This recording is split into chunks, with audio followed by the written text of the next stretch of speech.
श्री सत्यनारायण व्रत कथा। जय श्री कृष्णा, राधे राधे। आज के दिन श्री सत्यनारायण भगवान की कथा को सुनने का विशेष महत्व है। तो आइए श्रवण करते हैं श्री सत्यनारायण भगवान की कथा। बोलिए श्री सत्यनारायण भगवान की जय। एक समय की बात है, नैमिषारण्य तीर्थ में शौनक आदि 88,000 ऋषियों ने श्री सूत जी से पूछा, हे प्रभु, इस कलयुग में वेद विद्या रहित मनुष्य को प्रभु भक्ति किस प्रकार मिल सकती है तथा उनका उद्धार कैसे होगा।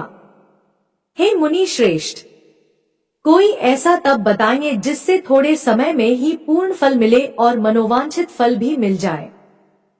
इस प्रकार की कथा सुनने की हम इच्छा रखते हैं। सर्व शास्त्रों के ज्ञाता श्री सूत जी बोले, हे वैष्णवों में पूज्य, आप सभी ने समस्त प्राणियों के हित की बात पूछी है, इसलिए मैं एक ऐसे श्रेष्ठ व्रत को आप सभी को बताऊंगा जिसे नारद जी ने लक्ष्मी नारायण जी से पूछा था और स्वयं लक्ष्मीपति ने मुनि श्रेष्ठ नारद जी से इस कथा को कहा था। आप सब इसे ध्यान से सुनिए। एक समय की बात है, योगीराज नारद जी दूसरों की हित की इच्छा लिए अनेकों लोकों में घूमते हुए मृत्यु लोक में आ पहुँचे। यहाँ उन्होंने अनेक योनियों में जन्मे प्रायः सभी मनुष्यों को अपने कर्मों द्वारा अनेकों दुखों से पीड़ित देखा। उनका दुख देख नारद जी सोचने लगे कि कैसा यत्न किया जाए जिसके करने से निश्चित रूप से मानव के दुखों का अंत हो जाए। इसी प्रकार मनन करते हुए वह विष्णु लोक में गए। वहाँ वह देवों के ईश नारायण की स्तुति करने लगे, जिनके हाथों में शंख, चक्र, गदा और पद्म थे और गले में वर माला पहने हुए थे।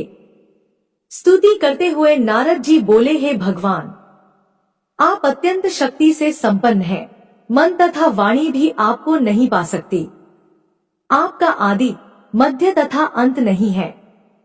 निर्गुण स्वरूप सृष्टि के कारण भक्तों के दुख को दूर करने वाले हैं।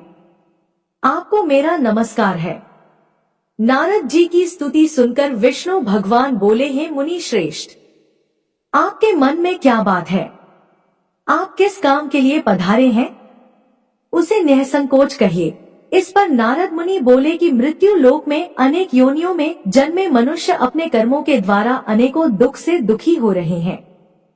हे नाथ, आप मुझ पर दया रखते हैं तो बताइए कि वह मनुष्य थोड़े प्रयास से ही अपने दुखों से कैसे छुटकारा पा सकते हैं। तब भगवान श्री हरि बोले, हे नारद, मनुष्यों की भलाई के लिए तुमने बहुत अच्छी बात पूछी है, जिसके करने से मनुष्य मोह से छूट जाता है। वह बात मैं तुमसे कहता हूँ, उसे ध्यान पूर्वक सुनो। स्वर्ग लोक व मृत्यु लोक दोनों में एक दुर्लभ उत्तम व्रत है जो पुण्य देने वाला है। आज प्रेमवश होकर मैं उसे तुमसे कहता हूँ। श्री सत्यनारायण भगवान का यह व्रत अच्छी तरह विधान पूर्वक करके मनुष्य तुरंत ही यहाँ सुख भोग कर मरने पर मोक्ष पाता है। श्री हरि के वचन सुनकर नारद जी बोले, हे प्रभु, उस व्रत का फल क्या है और उसका विधान क्या है? यह व्रत किसने किया था? इस व्रत को किस दिन करना चाहिए? सभी कुछ विस्तार से बताइए। नारद जी की बात सुनकर श्री हरि बोले, दुख और शोक को दूर करने वाला, यह सभी स्थानों पर विजय दिलाने वाला है। मानव को भक्ति और श्रद्धा के साथ शाम को श्री सत्यनारायण भगवान की पूजा धर्मपरायण होकर ब्राह्मणों व बंधुओं के साथ करनी चाहिए। भक्ति भाव से ही नैवेद्य, केले का फल, घी, दूध और गेहूं का आटा सवाया ले। गेहूं के स्थान पर साठी का आटा, शक्कर तथा गुड़ लेकर और सभी भक्षण योग्य पदार्थों को मिलाकर भगवान का भोग लगाएं। ब्राह्मणों सहित बंधु बांधव को भी भोजन कराएं, उसके बाद स्वयं भोजन करें। भजन कीर्तन के साथ भगवान की भक्ति में लीन हो जाएं। इस तरह से सत्यनारायण भगवान का यह व्रत करने पर मनुष्य की सारी इच्छाएं निश्चित रूप से पूरी होती हैं। इस कलिकाल अर्थात कलयुग में मृत्यु लोक में मोक्ष का यही एक सरल उपाय बताया गया है।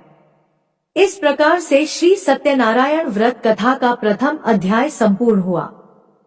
आप लोग बड़ी श्रद्धा और प्रेम से बोलिए, श्री सत्यनारायण भगवान की जय।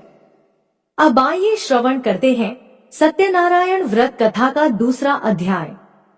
सूत जी बोले, हे ऋषियों, जिसने सबसे पहले इस व्रत को किया था, मैं उसका इतिहास कहता हूँ, इसे ध्यान से सुनो।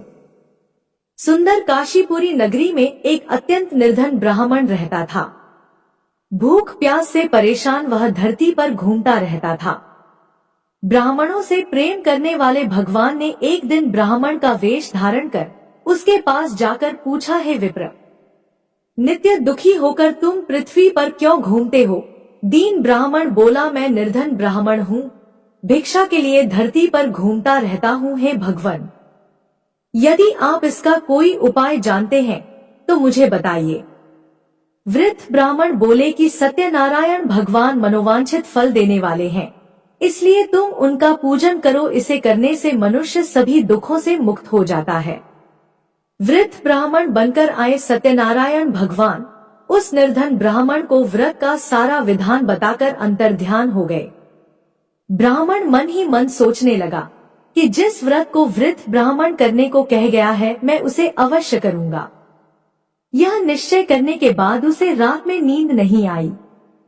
वह सवेरे उठकर श्री सत्यनारायण भगवान के व्रत का निश्चय कर भिक्षा के लिए चला गया। उस दिन निर्धन ब्राह्मण को भिक्षा में बहुत धन मिला, जिससे उसने बंधु बांधव के साथ मिलकर श्री सत्यनारायण भगवान का व्रत संपन्न किया। भगवान सत्यनारायण का व्रत संपन्न करने के बाद वह निर्धन ब्राह्मण सभी दुखों से मुक्त हो गया और अनेक प्रकार की संपत्तियों से युक्त हो गया। उसी समय से यह ब्राह्मण हर माह इस व्रत को करने लगा। इस तरह से सत्यनारायण भगवान के व्रत को जो मनुष्य करेगा, वह सभी प्रकार के पापों से छूटकर मोक्ष को प्राप्त होगा। जो मनुष्य इस व्रत को करेगा वह भी दुखों से मुक्त हो जाएगा। सूत जी बोले, इस तरह से नारद जी से नारायण जी का कहा हुआ श्री सत्यनारायण व्रत को मैंने तुमसे कहा। हे विप्रों, मैं अब और क्या कहूँ? ऋषि बोले, हे मुनिवर, संसार में उस विप्र से सुनकर और किस किस ने इस व्रत को किया, हम सब इस बात को सुनना चाहते हैं। इसके लिए हमारे मन में श्रद्धा का भाव है। सूत जी बोले, हे मुनियों, जिस जिसने इस व्रत को किया है वह सब सुनो। एक समय वही विप्र धन और ऐश्वर्य के अनुसार अपने बंधु बांधवों के साथ इस व्रत को करने को तैयार हुआ। उसी समय एक लकड़ी बेचने वाला बूढ़ा आदमी आया और लकड़ियां बाहर रखकर अंदर ब्राह्मणों के घर में गया। प्यास से दुखी लकड़हारा उन्हें व्रत करते देख प्रणाम कर पूछने लगा कि आप यह क्या कर रहे हैं तथा इसे करने से क्या फल मिलेगा, कृपया मुझे भी बताइए।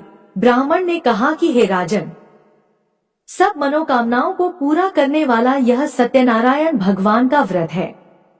इनकी कृपा से ही मेरे घर में धन धान्य आदि की वृद्धि हुई है। विप्र से सत्यनारायण व्रत के बारे में जानकर लकड़हारा बहुत प्रसन्न हुआ। चरणामृत लेकर वह प्रसाद खाने के बाद अपने घर गया। लकड़हारे ने अपने मन में संकल्प लिया कि आज लकड़ी बेचने से जो धन मिलेगा उसी से मैं श्री सत्यनारायण भगवान का उत्तम व्रत करूंगा। मन में इस विचार को लेकर बूढ़ा आदमी सिर पर लकड़ियां रखकर उस नगर में बेचने गया जहां धनी लोग ज्यादा रहते थे। उस नगर में उसे अपनी लकड़ियों का दाम पहले से 4 गुना अधिक मिला। बूढ़ा प्रसन्नता के साथ दाम लेकर केले, शक्कर, घी, दूध, दही और गेहूं का आटा लिया और सत्यनारायण भगवान के व्रत की अन्य सामग्रियां लेकर अपने घर गया।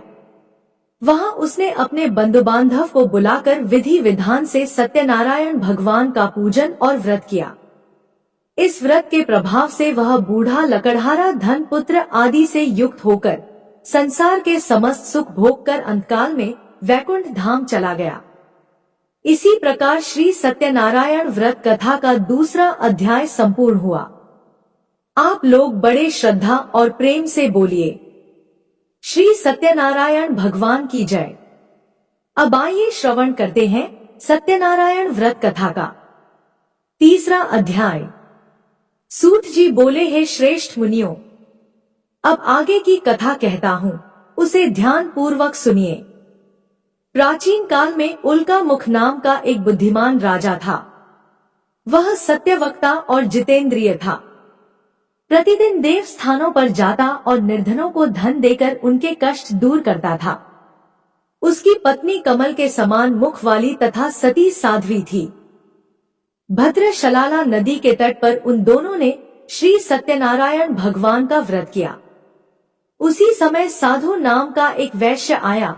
उसके पास व्यापार करने के लिए बहुत सा धन भी था। राजा को व्रत करते देखकर वह विनय के साथ पूछने लगा, हे राजन, भक्ति भाव से पूर्ण होकर आप यह क्या कर रहे हैं? मैं सुनने की इच्छा रखता हूँ, इसलिए आप मुझे बताने का कष्ट करें।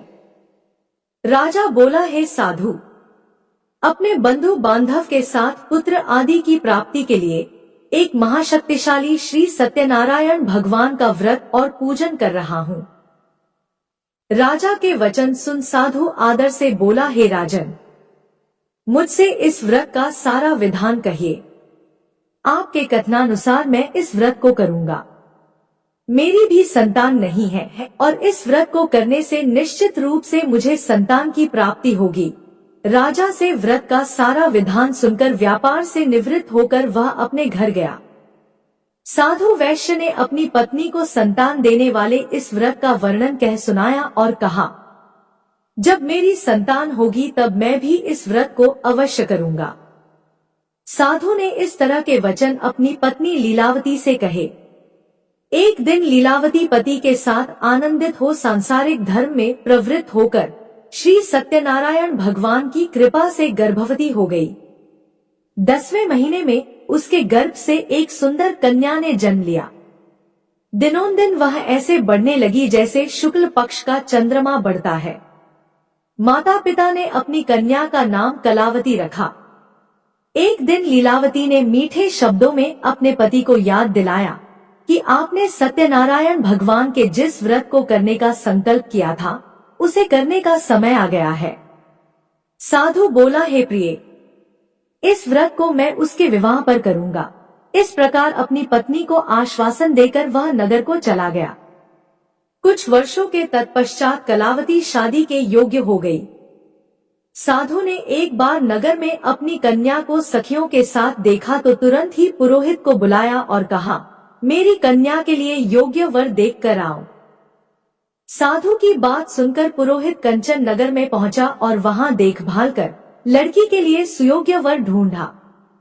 साधु ने बंधु बांधव को बुलाकर अपनी पुत्री का विवाह कर दिया, लेकिन दुर्भाग्य की बात यह थी कि साधु ने अभी भी श्री सत्यनारायण भगवान का व्रत नहीं किया। इस पर श्री सत्यनारायण भगवान क्रोधित हो गए और श्राप दिया कि साधु को अत्यधिक दुख मिले। अपने कार्य में कुशल साधु बनिया जमाई को लेकर समुद्र के पास स्थित रत्नापुर नगर में गया। वहां जाकर ससुर दामाद दोनों मिलकर चंद्रकेतु नामक राजा के नगर में व्यापार करने लगे। एक दिन भगवान श्री सत्यनारायण की माया से एक चोर राजा का धन चुराकर भाग रहा था। उसने राजा के सिपाहियों को अपना पीछा करते देख चुराया हुआ धन वहां रख दिया, जहां साधु अपने जमाई के साथ ठहरा हुआ था। राजा के सिपाहियों ने साधु वैश्य के पास राजा का धन पड़ा देखा तो ससुर जमाई दोनों को बांधकर प्रसन्नता से राजा के पास ले गए और कहा, महाराज, हम दोनों चोरों को पकड़ लाए हैं, आप आगे की कार्रवाई की आज्ञा दें। राजा की आज्ञा से उन दोनों को कारावास में डाल दिया गया और उनका सारा धन भी उनसे छीन लिया गया। श्री सत्यनारायण भगवान के श्राप से साधु की पत्नी भी बहुत दुखी हुई। घर में जो धन रखा था उसे चोर चुरा ले गए। शारीरिक तथा मानसिक पीड़ा व भूख प्यास से अति दुखी होकर कलावती एक ब्राह्मण के घर गई। वहां उसने श्री सत्यनारायण भगवान का व्रत होते देखा और कथा भी सुनी। वह प्रसाद ग्रहण कर रात को घर वापस आई। माता ने कलावती से पूछा, हे पुत्री, अब तक तुम कहाँ थी? तेरे मन में क्या है? कलावती ने अपनी माता से कहा, है माता, मैंने एक ब्राह्मण के घर में श्री सत्यनारायण भगवान का व्रत अनुष्ठान होते देखा है। कन्या के वचन सुनकर लीलावती भगवान के पूजन की तैयारी करने लगी। लीलावती ने परिवार व बंधुओं सहित सत्यनारायण भगवान का पूजन किया और उनसे वर मांगा कि हे प्रभु, मेरे पति तथा जमाई शीघ्र घर आ जाएं।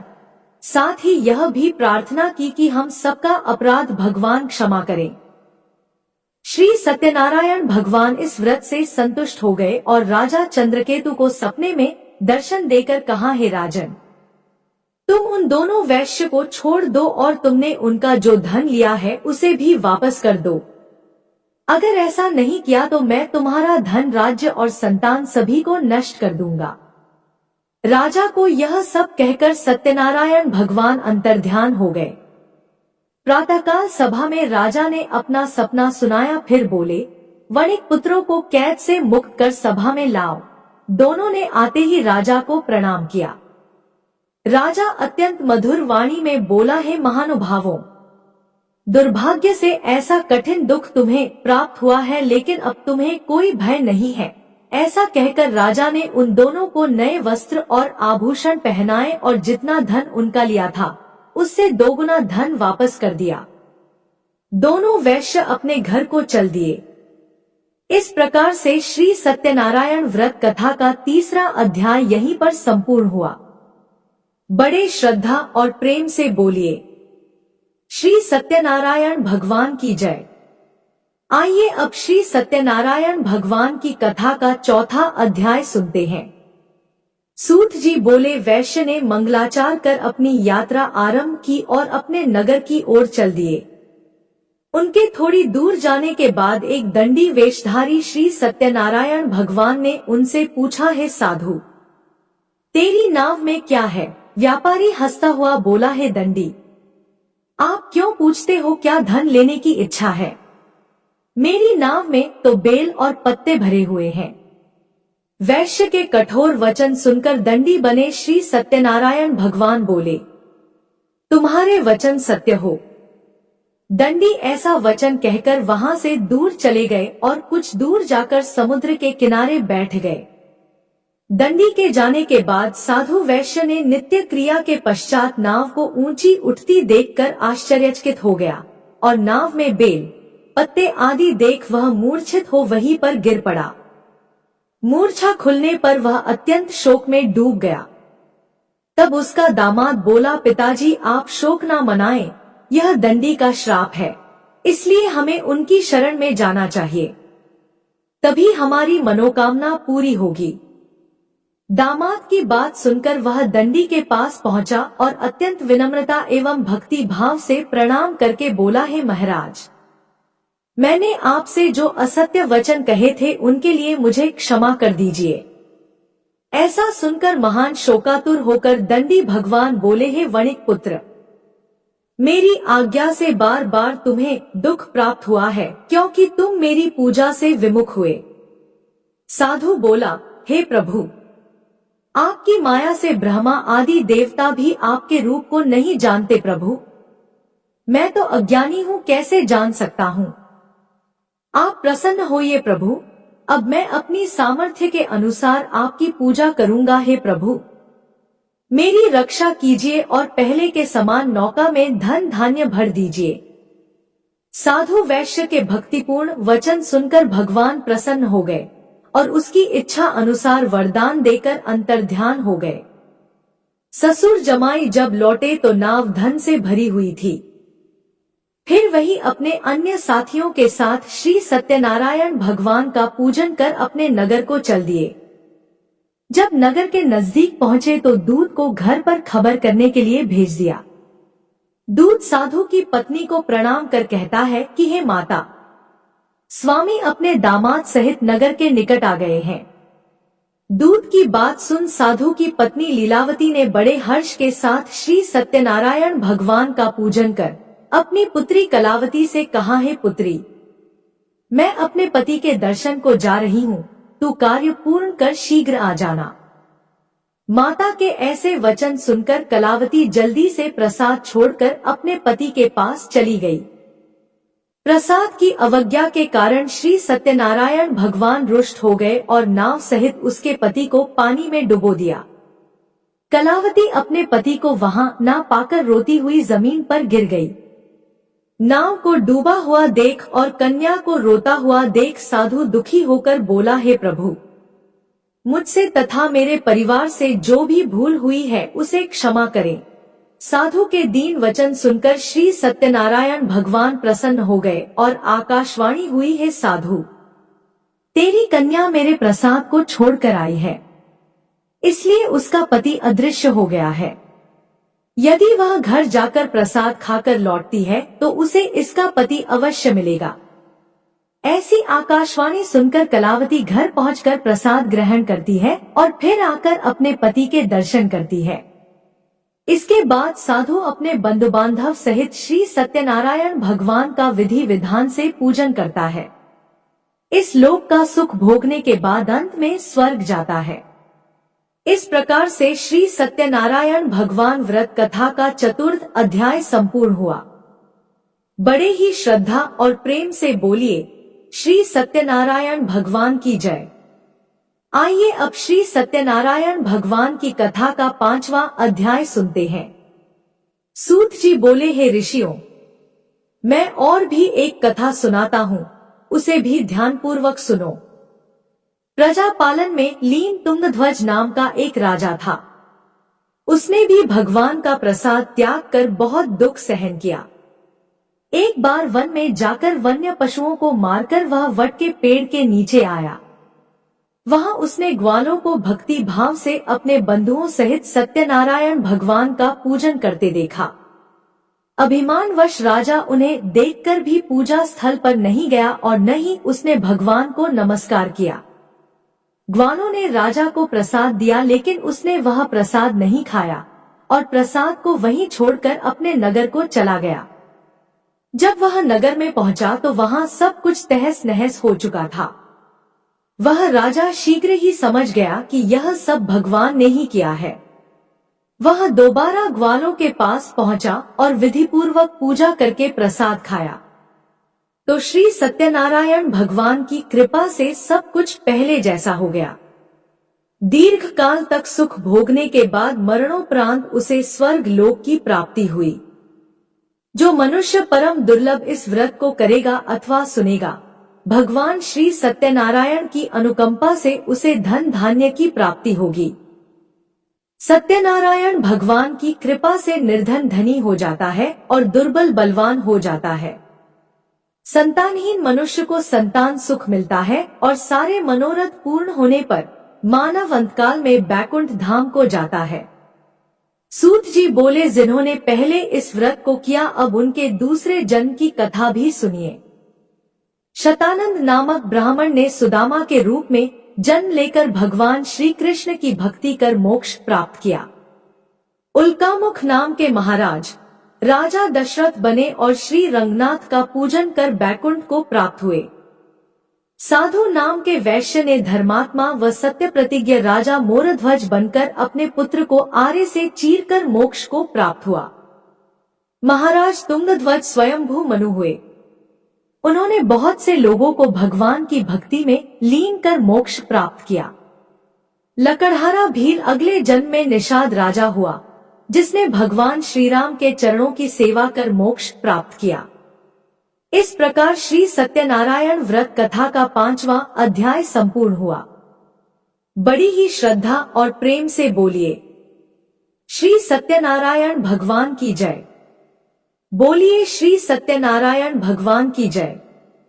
श्रोताओं, पूरी सत्यनारायण व्रत कथा का निहितार्थ यह है कि लौकिक एवं पालौकिक हितों की साधना के लिए मनुष्य को सत्य आचरण का व्रत लेना चाहिए।